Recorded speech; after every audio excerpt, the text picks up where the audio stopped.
ਤੁਸੀਂ ਸੁਣ ਰਹੇ ਹੋ ਭਾਈ ਸਾਹਿਬ ਭਾਈ ਵੀਰ ਸਿੰਘ ਜੀ ਦਾ ਨਾਵਲ ਸਤਵੰਤ ਕੌਰ 14ਵਾਂ ਕਾਂਡ। ਆਪਣੇ ਠੀਕ ਇਕਰਾਰ ਸਿਰ 2 ਦਿਨ ਮਗਰੋਂ ਸਤਵੰਤ ਕੌਰ ਆਪਣੇ ਬਚਨਾਂ ਦੀ ਬੱਧੀ ਫੇਰ ਫਾਤਮਾ ਦੇ ਘਰ ਗੁਪਤ ਰਸਤੇ ਥਾਣੀ ਆਈ। ਫਾਤਮਾ ਨੂੰ ਵੇਖ ਕੇ ਚੰਦ ਚੜ ਗਿਆ। ਕਈ ਵਾਰ ਨੇ ਤੇ ਫੇਰੇ ਗਈ। ਸਤਵੰਤ ਕੌਰ ਨੇ ਵੀ ਹਿੱਤ ਨਾਲ ਵਰਤਾਓ ਕੀਤਾ। ਇਹ ਵੇਲਾ ਸੰਝ ਦਾ ਸੀ, ਸੋ ਰਾਤ ਤਾਂ ਬੀਤੀ। ਤੜਕੇ 4 ਵਜੇ ਉੱਠ ਕੇ ਫਾਤਮਾ ਇਸ਼ਨਾਨ ਕਰਕੇ ਸਵੱਛ ਬਸਤਰ ਪਹਿਨ ਕੇ ਚੁੱਪ ਚਪਾਤੀ ਸਤਵੰਤ ਕੌਰ ਪਾਸ ਗਈ। ਅੱਗੋਂ ਉਹ ਪ੍ਰੇਮ ਦੀ ਪੁਤਲੀ ਆਪਣੇ ਆਪ ਵਿੱਚ ਮਗਨ ਬੈਠੀ ਸੀ। ਇਹ ਵੀ ਪਾਸ ਬੈਠ ਗਈ। ਸਹਿਜੇ ਸਹਿਜੇ ਪਾਠ ਕਰਦੀ ਰਹੀ। ਕੋਈ 5 ਵਜੇ ਸਤਵੰਤ ਕੌਰ ਨੇ ਅੱਖਾਂ ਖੋਲੀਆਂ। ਚਿਹਰਾ ਲਾਲ ਭੱਖ ਭੱਖ ਕਰਦਾ ਸੀ। ਨੇਤਰਾਂ ਦੀ ਜੋਤ ਝੱਲੀ ਨਹੀਂ ਜਾਂਦੀ ਸੀ। ਫਾਤਮਾ ਵੱਲ ਤੱਕ ਕੇ ਬੋਲੀ, ਭੈਣ ਜੀ, ਗੁਰੂ ਨਾਨਕ ਦੇਵ ਜੀ ਨੇ ਕਲਯੁਗ ਦੇ ਵਿੱਚ ਇੱਕ ਅਗੰਮ ਦਾ ਖੂਹ ਪੁੱਟਿਆ। ਉਸ ਸੋਮੇ ਪਰ ਸੁੰਦਰ ਮੰਦਰ ਪਵਾਇਆ। ਉਸ ਵਿੱਚ ਜਲ ਦਾ ਸੁੰਦਰ ਹੌਜ ਬਣਾ ਕੇ ਐਸੀ ਕਲਾ ਲਾ ਦਿੱਤੀ ਕਿ ਉਹ ਹੌਜ ਹਰ ਵੇਲੇ ਭਰਪੂਰ ਰਹਿੰਦਾ ਹੈ। ਕੌਲ ਛੰਨੇ ਗੜਵੀਆਂ ਪਾਸ ਧਰੇ ਹਨ ਤਾਂ ਜੋ ਥੱਕਿਆ ਟੁੱਟਿਆ ਦੁਖੀ ਆਵੇ ਸੋ ਪੀ ਕੇ ਸੁਖੀ ਹੋਵੇ। ਸੋ ਜਿਹੜਾ ਕੋਈ ਪਿੱਛੋਂ ਦਾ ਬਲੀ ਇੱਥੇ ਆ ਕੇ ਉਹਨਾਂ ਦੇ ਇਸ ਹੁਕਮ ਪਰ ਖੜਾ ਹੋ ਜਾਵੇ, ਹੁਕਮ ਰਜਾਈ ਚੱਲਣਾ ਨਾਨਕ ਲਿਖਿਆ ਨਾਲ, ਉਹ ਤਾਂ ਆਪ ਇਸ ਪਾਣੀ ਨੂੰ ਪੀਵੇ, ਨਹਾਵੇ, ਉਡਾਵੇ, ਕੁਝ ਕਰੇ, ਉਸ ਦੇ ਵੱਸ ਸਭੋ ਕੁਝ ਹੈ। ਪਰ ਐਸਾ ਜੀਵ ਕਰੋੜਾਂ ਵਿੱਚ ਕੋਈ ਹੁੰਦਾ ਹੈ। ਦੂਸਰੇ ਹਮਾਤੜ ਜੀਵਾਂ ਲਈ ਸਤਸੰਗ ਦੀ ਸਹਾਇਤਾ ਦੀ ਲੋੜ ਹੈ। ਉਹ ਸਤਸੰਗ ਦੇ ਨਾਲ ਇੱਥੇ ਅੱਪੜਦੇ ਹਨ। ਸਤਸੰਗ ਉਹਨਾਂ ਨੂੰ ਕੌਲ ਭਰ ਭਰ ਕੇ ਪਿਲਾਉਂਦੀ ਹੈ ਅਰ ਸਨੇ ਸਨੇ ਉਹ ਰਸ ਲੀਨ ਤੇ ਰਜ਼ਾ ਪਰ ਖੜੇ ਹੋ ਜਾਂਦੇ ਹਨ। ਸੋ ਗੁਰੂ ਤਾਂ ਗੁਰੂ ਨਾਨਕ ਦੇਵ ਜੀ ਹਨ, ਧੁਰਾਂ ਦੇ ਗੁਰੂ ਹਨ, ਅਕਾਲ ਪੁਰਖ ਦੇ ਸਾਜੇ ਨਿਵਾਜੇ ਗੁਰੂ ਗੋਬਿੰਦ ਰੂਪ ਹਨ, ਮਾਲਕ ਰੱਖਿਅਕ ਉਹ ਹਨ। ਮੇਰਾ ਤੇਰਾ ਸਬੰਧ ਸਤਸੰਗ ਦਾ ਹੈ। ਜੇਕਰ ਸਤਸੰਗ ਵਿੱਚੋਂ ਮੈਂ ਕਿਰਤਾਰਥ ਹੋਈ ਹਾਂ, ਈਕਰ ਹੀ ਤੂੰ ਹੁੰਦੀ ਹੈ। ਜੋ ਪਿਆਲਾ ਮੈਨੂੰ ਖੁੱਲੇ ਦਿਲ ਪੀਣ ਨੂੰ ਸਤਸੰਗ ਵੱਲੋਂ ਦਿੱਤਾ ਗਿਆ ਸੀ, ਉਹ ਪਿਆਲਾ ਤੈਨੂੰ ਮੈਂ ਦਿੰਦੀ ਹਾਂ। ਗੁਰੂ ਨਾਨਕ ਦੀ ਦਾਤ ਅਟੁੱਟ ਹੈ। ਭਗਤ ਭੰਡਾਰ ਗੁਰੂ ਨਾਨਕ ਕੋ ਸੌਂਪੇ, ਫਿਰ ਲੇਖਾ ਮੂਲ ਨ ਲਿਆ। ਖਾਵੇ ਖਰਚੇ ਰਲ ਮਿਲ ਭਾਈ, ਟੋਟ ਨ ਆਵੇ ਵਧਦੋ ਜਾਈ। ਸੋ ਪਿਆਲਾ ਤੁਹਾਡੇ ਲਈ ਹਾਜ਼ਰ ਹੈ। ਪੀਓ, ਦਿਨ ਰਾਤ ਪੀਓ ਔਰ ਸਦਾ ਖੀਵੇ ਬਣੇ ਰਹੋ। ਇਹ ਕਹਿ ਕੇ ਸਤਵੰਤ ਕੌਰ ਨੇ ਖਾਲਸੇ ਵਿੱਚ ਅੰਮ੍ਰਿਤ ਦੀ ਮਰਿਆਦਾ ਦਾ ਵੇਰਵਾ ਦੱਸਿਆ। ਫਿਰ ਸਮਝਾਇਆ ਕਿ ਉਹ ਮਰਿਆਦਾ ਤੇਰੇ ਲਈ ਹੋ ਸਕਣੀ ਕਠਿਨ ਹੈ, ਇਸ ਕਰਕੇ ਹਾਲੇ ਮੈਂ ਤੈਨੂੰ ਨਾਮ ਵਿੱਚ ਲਾ ਦਿੰਦੀ ਹਾਂ। ਉਹ ਸਮਾਂ ਵੀ ਗੁਰੂ ਲੈ ਆਵੇਗਾ ਜਦ ਸਹਿਜਧਾਰੀਆਂ ਨੂੰ ਸਾਡੇ ਵਿੱਚ ਨਾਮ ਦੀ ਦਾਤ ਮਿਲ ਜਾਵੇਗੀ। ਇਹ ਕਹਿ ਕੇ ਸਤਵੰਤ ਕੌਰ ਨੇ ਉਸ ਨੂੰ ਫੇਰ ਵਾਹਿਗੁਰੂ ਜੀ ਦੇ ਨਾਮ ਸਿਮਰਨ ਵਿੱਚ ਲਾ ਦਿੱਤਾ। ਫਾਤਮਾ ਅੱਗੇ ਜਪਜੀ ਸਾਹਿਬ ਦਾ ਪਾਠ ਕਰਦੀ ਸੀ ਤੇ ਮੂਲ ਮੰਤਰ ਦਾ ਜਾਪ ਕਰਦੀ ਸੀ। ਸਤਵੰਤ ਕੌਰ, ਫਾਤਮਾ ਬੀਬੀ, ਸਾਡਾ ਮਨ ਸੋਚਾਂ ਵਿੱਚ ਰਹਿੰਦਾ ਹੈ। ਜਿਹੀਆਂ ਸੋਚਾਂ ਤੇਹਾਂ ਸੁਭਾਅ, ਜਾਂ ਜਿਹਾਂ ਸੁਭਾਅ ਤੇਹੀ ਸੋਚ। ਸਾਡਾ ਸੁਭਾਅ ਚੰਗਾ ਨਹੀਂ। ਜੇ ਅਸੀਂ ਚੰਗੇ ਤੋਂ ਚੰਗੇ ਅਰਥਾਤ ਪਰਮੇਸ਼ਰ ਦੀ ਸੋਚ ਹਰ ਵੇਲੇ ਰੱਖੀਏ, ਅਸੀਂ ਚੰਗੇ ਹੋ ਜਾਵਾਂਗੇ। ਸੋ ਸਾਡੀ ਸੋਚ ਵਿੱਚ ਸਦਾ ਰੱਬ ਰਹੇ, ਅਰਥਾਤ ਅਸੀਂ ਰੱਬ ਨੂੰ ਯਾਦ ਰੱਖੀਏ, ਸਿਮਰਦੇ ਰਹੀਏ। ਜੇ ਮਨ ਕਰਕੇ ਅਸੀਂ ਸਿਮਰਨ ਵਿੱਚ ਰਹਿ ਨਹੀਂ ਸਕਦੇ ਤਾਂ ਅਸੀਂ ਪਰਮੇਸ਼ਰ ਦੇ ਨਾਮ ਦਾ ਜਪ ਕਰੀਏ। ਜਪ ਕਰਨ ਨਾਲ ਨਾਮ ਸਿਮਰਨ ਵਿੱਚ ਆ ਜਾਂਦਾ ਹੈ। ਸੋ ਤੁਸੀਂ ਪਰਮੇਸ਼ਰ ਦਾ ਨਾਮ ਜੋ ਮੈਂ ਦੱਸਿਆ ਹੈ, ਵਾਹਿਗੁਰੂ, ਇਸ ਦਾ ਜਾਪ ਕਰਨਾ ਹੈ। ਰਸਨਾ ਨਾਲ ਜਪਣ ਨੂੰ ਨਾਮ ਜਪਣਾ ਕਹਿੰਦੇ ਹਨ। ਧਿਆਨ ਜਾਂ ਖਿਆਲ ਜਾਂ ਤਵੱਜੋ ਇਸੇ ਨਾਮ ਵਿੱਚ ਰੱਖਣੀ ਹੈ। ਹੋਰ ਸੋਚਾਂ ਵਿੱਚ ਜਾਂਦੇ ਮਨ ਨੂੰ ਵਰਜਦੇ ਰਹਿਣਾ ਹੈ। ਇਉਂ ਜਪ ਨਾਲ ਸਾਈਂ ਦੀ ਯਾਦ ਅੰਦਰ ਘਰ ਕਰ ਲਏਗੀ। ਇਸ ਦਾ ਅਸਰ ਇਹ ਹੋਵੇਗਾ ਕਿ ਮਨ ਆਪੇ ਵਿੱਚ ਜੁੜੇਗਾ, ਰੱਬ ਦੀ ਹੈ ਅੰਦਰ ਪ੍ਰਤੀਤ ਹੋਇਆ ਕਰੇਗੀ। ਮਨ ਇੰਦਰੀਆਂ ਨੂੰ ਬਾਹਰ ਧਾਵਣੋਂ ਵਰਜੇਗਾ ਤੇ ਸਰੀਰਕ ਰਸ ਜ਼ੋਰ ਘੱਟ ਪਾ ਸਕਿਆ ਕਰਨਗੇ। ਫਿਰ ਇੱਕ ਸਵੱਛਤਾ ਜੈਸੀ ਅੰਦਰ ਭਾਸੇਗੀ। ਆਪਾ ਨਿਰਮਲ ਤੇ ਸੋਹਣਾ ਲੱਗੇਗਾ। ਅੰਤ ਨੂੰ ਵਾਹਿਗੁਰੂ ਦੇ ਨਾਮ ਰਸ ਦੀ ਲਖਤਾ ਹੋਣ ਲੱਗ ਜਾਏਗੀ। ਇਹ ਘਾਲ ਤੇਰੀ ਥਾਂ ਪਵੇਗੀ। ਕਰਤਾਰ ਕਿਰਪਾ ਕਰੇਗਾ। ਮੈਨੂੰ ਭਰੋਸਾ ਹੈ ਕਿ ਫਿਰ ਅੰਮ੍ਰਿਤ ਛਕਾ ਕੇ ਤੈਨੂੰ ਸਿੱਖੀ ਦਾਨ ਪ੍ਰਾਪਤ ਹੋਵੇਗਾ। ਤੇਰਾ ਜਨਮ ਕਿਸ ਕੁਲ ਵਿੱਚ, ਤੇਰਾ ਪਤੀ ਅਨਮਤੀ, ਵਾਸ ਅਨਮਤ ਵਿੱਚ, ਅੰਮ੍ਰਿਤ ਪਰ ਹੱਛਾ ਸਮਾਂ ਗੁਰੂ ਜੀ ਲਿਆਉਣ ਕੀ ਤੇਰੀ ਦਰਗਾਹ ਵਿੱਚ ਪੂਰੀ ਪੈ ਜਾਵੇਗੀ। ਜੋ ਕੁਝ ਦੱਸਿਆ ਹੈ ਸੰਭਾਲ ਕੇ ਰੱਖੀ। ਬੀਜ ਦਾ ਦਾਣਾ ਚੁਰਾਹੇ ਵਿੱਚ ਰੁਲਦਾ ਕੌਡੀ ਨੂੰ ਨਹੀਂ ਵਿਕਦਾ, ਪਰ ਧਰਤੀ ਵਿੱਚ ਜਾ ਕੇ ਤੇ ਪਾਣੀ ਪਾ ਕੇ ਉਹ ਦਾਣਾ ਬੂਟਾ ਬਣਦਾ ਹੈ ਤੇ ਫੈਲਦਾ ਹੈ। ਈਕਰ ਹੀ ਗੁਰੂ ਨਾਨਕ ਦੇਵ ਦੀ ਦਾਤ ਦੀ ਕਠੋਰ ਲੋਕ ਕਦਰ ਨਹੀਂ ਕਰਦੇ, ਪਰ ਅਧਿਕਾਰੀ ਹਿਰਦੇ ਅਸਥਾਨਾਂ ਵਿੱਚ ਜੰਮ ਕੇ ਉਹ ਫਿਰ ਅੰਮ੍ਰਿਤ ਦਾ ਬ੍ਰਿਸ਼ ਹੋ ਜਾਂਦਾ ਹੈ। ਅਸਲ ਕਲਪ ਬ੍ਰਿਸ਼ ਇਹੋ ਹੁੰਦਾ ਹੈ। ਗੁਰੂ ਨਾਨਕ ਸਾਹਿਬ ਜੀ ਨੇ ਕੁਝ ਲੁਕੋ ਕੇ ਨਹੀਂ ਰੱਖਿਆ, ਅਰ ਨਾ ਸਤਸੰਗ ਵਿੱਚ ਕੁਝ ਲੁਕੋ ਹੈ। ਇਹ ਪ੍ਰਗਟ ਪਦਾਰਥ ਆਪਣੀ ਪ੍ਰਗਟਾਈ ਦੀ ਬਹੁਲਤਾ ਵਿੱਚ ਹੀ ਗੁੰਮ ਹੈ। ਜੈਸੇ ਬਿਜਲੀ ਦੇ ਅਤਿਅੰਤ ਤੇਜ਼ ਝਲਕੇ ਵਿੱਚ ਅੱਖਾਂ ਮਿਟ ਜਾਂਦੀਆਂ ਹਨ, ਐਸੇ ਪਦਾਰਥ ਨੂੰ ਜੋ ਲੋਕ ਮੂਰਖਾਂ ਦੀ ਹਾਸੀ ਵਿੱਚ ਲਿਆਉਂਦੇ ਹਨ, ਉਹ ਗੁਰੂ ਪਰਮੇਸ਼ਰ ਦੀ ਬੇਅਦਬੀ ਕਰਦੇ ਹਨ। ਕੁਝ ਚਿਰ ਤੱਕ ਹੁਣ ਦਵੱਲੀ ਚੁੱਪ ਰਹੀ। ਫਿਰ ਸਤਵੰਤ ਕੌਰ ਨੇ ਫਾਰਸੀ ਬੋਲੀ ਵਿੱਚ ਉਲਟਾ ਕੇ ਪ੍ਰਸ਼ਨੋਤਰ ਭਾਈ ਨੰਦ ਲਾਲ ਜੀ ਦਾ ਜੋ ਲਿਖਵਾ ਕੇ ਨਾਲ ਲਿਆਈ ਸੀ ਉਸਨੂੰ ਦਿੱਤਾ ਤੇ ਤਾਕੀਦ ਕਰ ਦਿੱਤੀ ਕਿ ਤੇਰਾ ਆਗੂ ਤੇ ਸਹਾਈ ਇਹ ਉਪਦੇਸ਼ ਰਹੇਗਾ।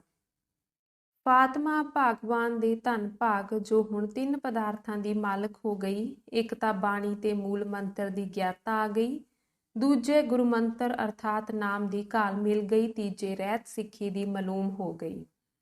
ਫਾਤਮਾ ਪਰਮਾਰਥ ਦੇ ਰਾਹੇ ਪੈ ਗਈ ਤੇ ਸਾਈਂ ਵਿੱਚ ਯਾਦ ਨੂੰ ਲਗਾਈ ਰੱਖਣ ਵਾਲਾ ਨੇਮ ਦਾ ਅਭਿਆਸ ਫਾਤਮਾ ਨੂੰ ਪ੍ਰਾਪਤ ਹੋ ਗਿਆ। ਹਾਂ, ਅੰਤਰਾਤਮੇ ਜਗਤ ਦੇ ਮੂਲ ਨਾਲ ਲੱਗੇ ਰਹਿਣ ਵਾਲਾ ਰੁੱਖ ਉਸਨੂੰ ਮਿਲ ਗਿਆ। ਸਤਵੰਤ ਨੇ ਫਿਰ ਇਹਨਾਂ 3 ਦਾਤਾਂ ਤੋਂ ਰੱਖਿਆ ਕਰਨੇ ਹੇਤ 3 ਸ਼ਸਤਰ ਵੀ ਦੱਸ ਦਿੱਤੇ। ਇੱਕ ਬਾਣੀ ਜਾਂ ਨਿਤਨੇਮ, ਦੂਜੇ ਬੇਨਤੀ ਦੀ ਜਾਚ, ਤੀਜੇ ਸ਼ੁਕਰ ਦਾ ਸੁਭਾਵ। ਫਾਤਮਾ ਨੂੰ ਉਸਨੇ ਇਹ ਵੀ ਸਮਝਾ ਦਿੱਤਾ ਕਿ ਯਾਦ ਰੱਖਣਾ ਪਿਆਰੇ ਵਾਹਿਗੁਰੂ ਨੂੰ, ਉਸ ਨਾਲ ਪ੍ਰੇਮ ਵਿੱਚ ਰਹਿਣਾ ਹੈ, ਮਾਨੋ ਮਿਲੇ ਰਹਿਣਾ ਹੈ, ਪਰ ਯਾਦ ਰੱਖਣਾ ਇੱਕ ਸੂਖਮ ਗਤੀ ਹੈ। ਇਸ ਸੂਖਮ ਗਤੀ ਨੂੰ ਪਾਉਣ ਲਈ ਨਾਮ ਜਪੀਦਾ ਹੈ। ਨਾਮ ਜੀਭ ਤੋਂ ਜਪਿਆ ਸਹਿਜੇ ਮਨ ਨੂੰ ਇਕਾਗਰਤਾ ਵਿੱਚ ਲੈ ਜਾਂਦਾ ਹੈ। ਇਸ ਤਰ੍ਹਾਂ ਜਪਿਆ ਨਾਮ ਆਪਣੇ ਪ੍ਰਾਣਾਂ ਵਿੱਚ ਪ੍ਰਵੇਸ਼ ਕਰਦਾ ਹੈ, ਫਿਰ ਦਿਲ ਵਿੱਚ ਜਾ ਕੇ ਸਦਾ ਯਾਦ ਦਾ ਰੂਪ ਧਾਰ ਲੈਂਦਾ ਹੈ। ਫਿਰ ਇਉਂ ਜਾਪਦਾ ਹੈ ਕਿ ਲੂੰ ਲੂੰ ਵਿੱਚ ਸਿਮਰਨ ਹੈ। ਫਿਰ ਇਉਂ ਕਿ ਧਰਤ ਆਕਾਸ਼ ਸਾਰੇ ਨਾਮ ਵਿਆਪਕ ਹੈ, ਪਰ ਹਾਂ ਮੂਲ ਨਾਮ ਜਪਣਾ ਹੈ। ਰਸਨਾ ਦੇ ਜਾਪ ਨੂੰ ਸਾਰੇ ਫਲ ਲੱਗਦੇ ਹਨ, ਇਸ ਨੂੰ ਛੱਡਣਾ ਨਹੀਂ ਚਾਹੀਏ। ਇਥੋਂ ਨਾਮ ਆਪਣੇ ਹਿਰਦੇ ਪ੍ਰਾਣਾਂ ਵਿੱਚ ਜਾਂਦਾ ਹੈ। ਇਸ ਤਰ੍ਹਾਂ ਫਾਤਮਾ ਜਦ ਜਾਣ ਲੱਗੀ ਤਦ ਗੁਰਸਿੱਖ ਗਾਡੀ ਰਾਹ ਚਲਾਇਆ, ਪਰ ਪੱਕੀ ਤਰ੍ਹਾਂ ਬਣ ਗਈ। ਪਿਆਰੇ ਖਾਲਸਾ ਜੀ, ਪਰਸਪਰ ਹਮਦਰਦੀ ਦੇ ਅਸੂਲ ਨੂੰ ਸਮਝ ਕੇ ਅਧਿਕਾਰੀ ਭਰਾਵਾਂ ਨਾਲ ਰਲ ਵਰਤੋ। ਭੇਖ ਤੋਂ ਬਚੋ, ਭਰਮ ਨਾ ਕਰੋ, ਨਾ ਭਰਮ ਵਿੱਚ ਪਾਓ।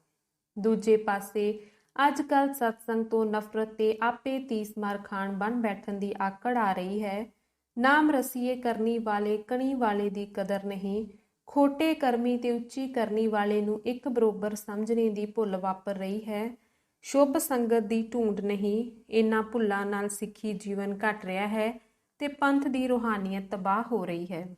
ਦੂਜੇ ਪਾਸੇ ਮਾਮੂਲੀ ਜੀਵ ਥੋੜੀ ਕਾਲਿਆਂ ਸਮਝ ਦੇ ਮਗਰੋਂ 10 ਪਾਤਸ਼ਾਹੀਆਂ ਦੀ ਤੁਲਤਾ ਦਾ ਦਾਅਵਾ ਕਰਦੇ ਹਨ, ਗੁਰੂ ਸਾਹਿਬ ਤੋਂ ਦੂਰੀ ਤੇ ਲੈ ਜਾਂਦੇ ਹਨ। ਐਸੇ ਭੇਖਧਾਰੀਆਂ ਤੇ ਪਾਜ ਵਾਲਿਆਂ ਤੋਂ ਬਚਣਾ ਲੋੜੀਏ। ਗੁਰਮੁਖ ਦਾ ਮੇਲ ਸਾਧ ਸੰਗਤ ਦਾ ਸੰਗ ਸਦਾ ਚੰਗਾ ਹੈ, ਸਦਾ ਮੰਗੋ। ਫਾਤਮਾ ਹੁਣ ਕਿਰਤ ਹੋ ਗਈ। ਦਿਨ ਹੁਣ ਚੜ੍ਹਨੇ ਵਾਲਾ ਸੀ, ਇਸ ਕਰਕੇ ਫਾਤਮਾ ਦਾ ਘਰ ਵਿੱਚ ਸਭ ਦੇ ਜਾਗਣ ਤੋਂ ਪਹਿਲਾਂ ਵੜ ਜਾਣਾ ਜ਼ਰੂਰੀ ਸੀ। ਸੋ ਹੁਣ ਉੱਠੀ ਕੈਸੇ ਆਨੰਦ ਨੂੰ ਅਨੁਭਵ ਕਰ ਰਹੀ ਹੈ ਔਰ ਉਸ ਤੋਂ ਕੈਸਾ ਸ਼ੁਕਰ ਦਾ ਸੋਮਾ ਫੁੱਟਿਆ ਹੈ।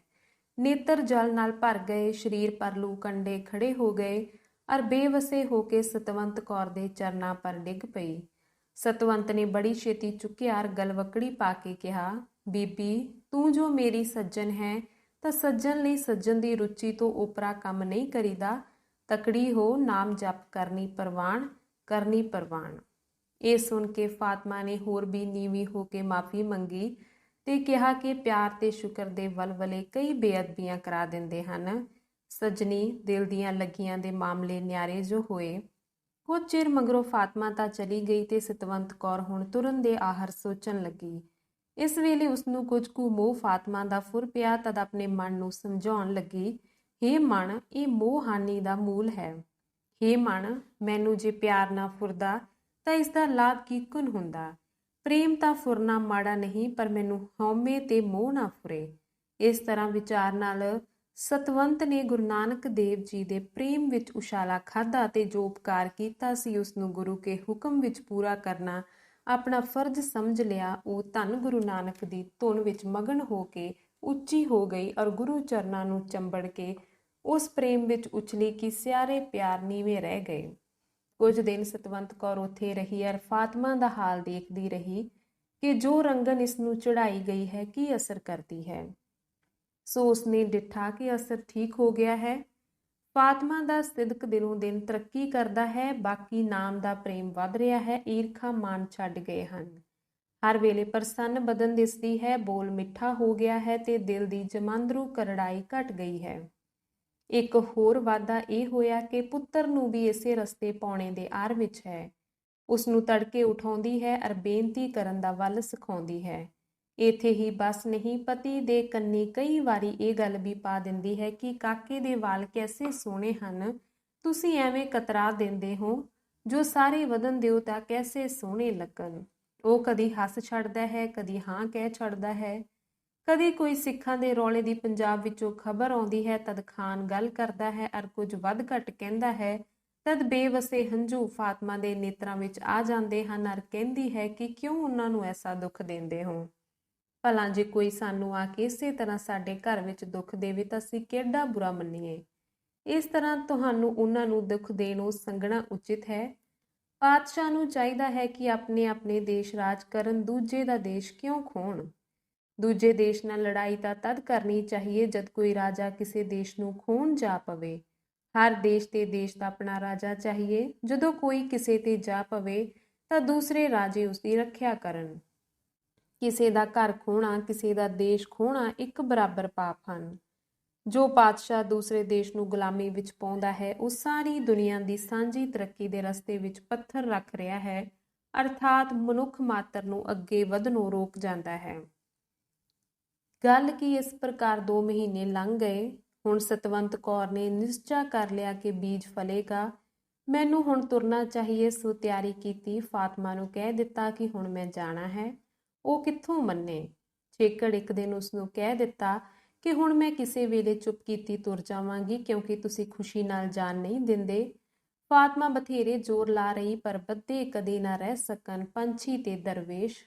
ਸਮਾਂ ਦਾਓ ਜਦ ਫੱਬ ਗਿਆ, ਨਿਕਲ ਤੁਰੇ ਪਰਦੇਸ। ਸੋ ਇੱਕ ਦਿਨ ਰਾਤ ਦੇ 2 ਵਜੇ ਜਦ ਫਾਤਮਾ ਸੁੱਤੀ ਪਈ ਸੀ, ਸਤਵੰਤ ਕੌਰ ਉੱਠੀ ਅਰ ਮਰਦਾਵਾਂ ਭੇਸ ਕਰਕੇ ਜੀਕਰ ਪਹਿਲੇ ਨਿਕਲੀ ਸੀ ਹੁਣ ਫਿਰ ਨਿਕਲ ਤੁਰੀ।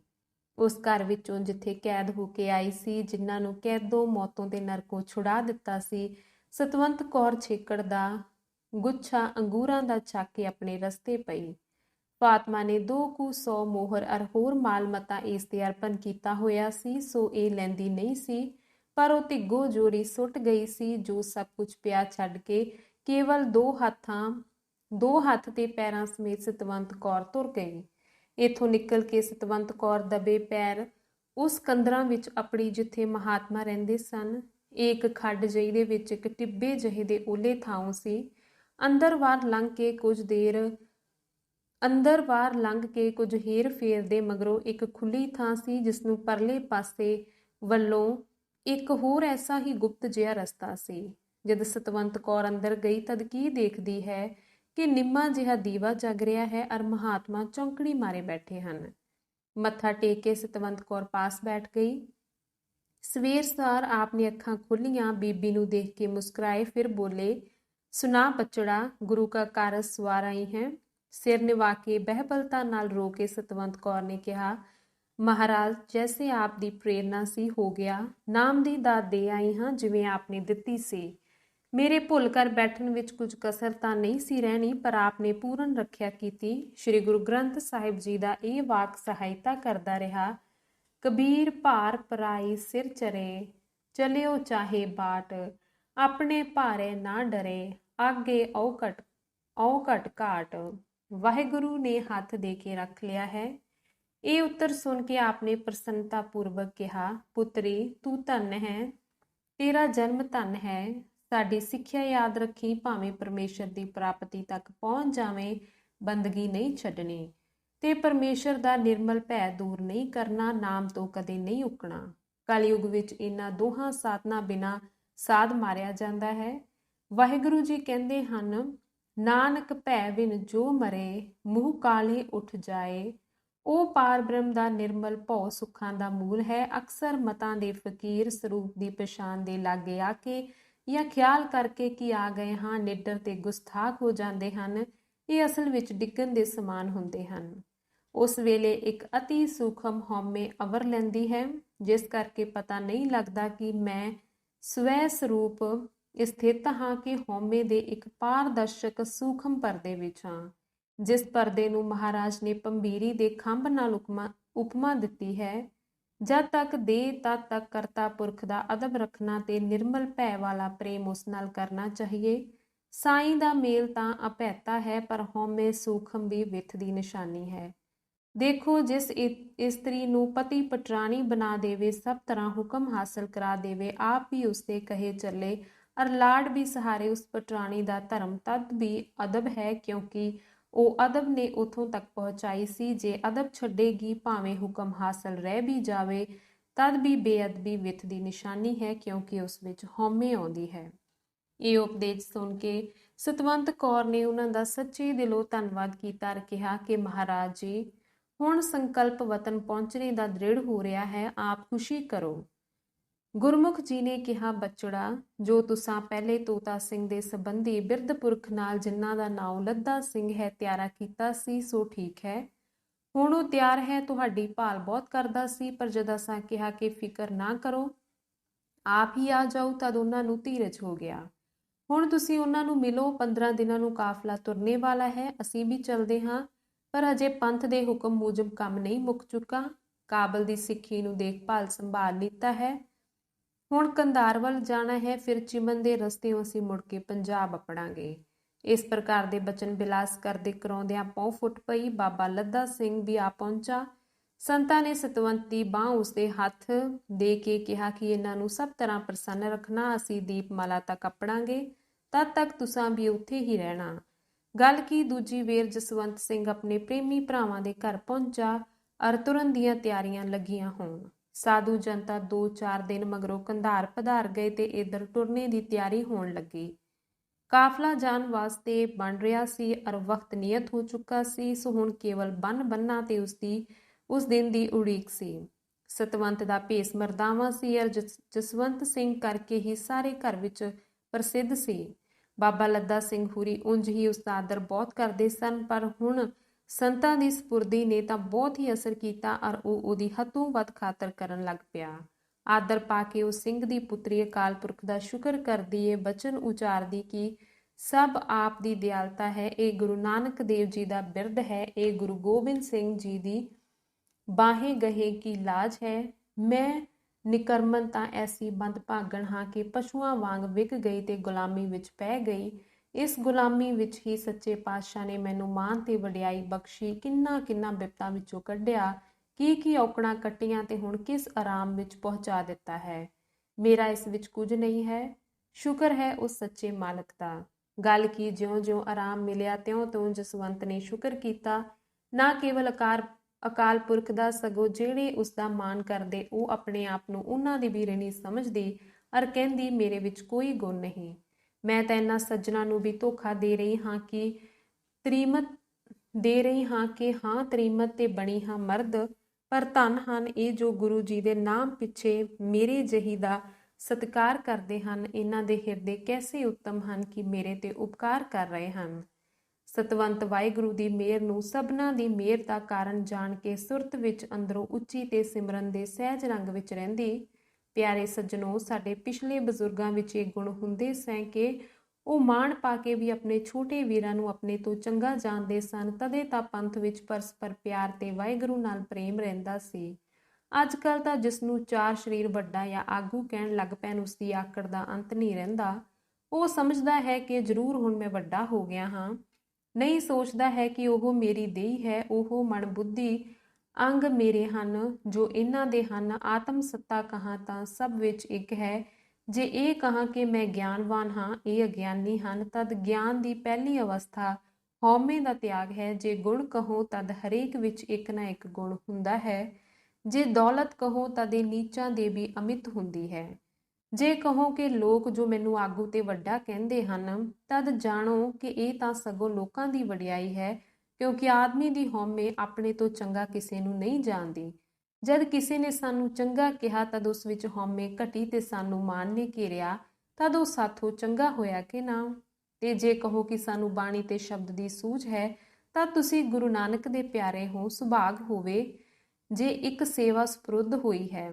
ਗੁਰੂ ਕੇ ਹੋ ਕੇ ਤੁਸੀਂ ਮੈਤਰੀ ਵਿੱਚ ਵਰਤੋ, ਉੱਚੇ ਰਹੋ ਮਤ ਵਿੱਚ, ਸੁਰਤ ਵਿੱਚ ਦਾਤੇ ਰਹੋ। ਵਾਹਿਗੁਰੂ ਦੀ ਰਖਵਾਲੀ ਵਿੱਚ ਰਹਿਣ ਵਾਲੀ ਮਤ ਵਿੱਚ ਟਿਕੇ ਹੋਏ ਮਨ, ਪਰ ਮਨ ਵਿੱਚ ਰਹੇ ਸਗਲ ਚਰਨ ਕੀ ਇਹ ਮਨ ਰਾਲਾ।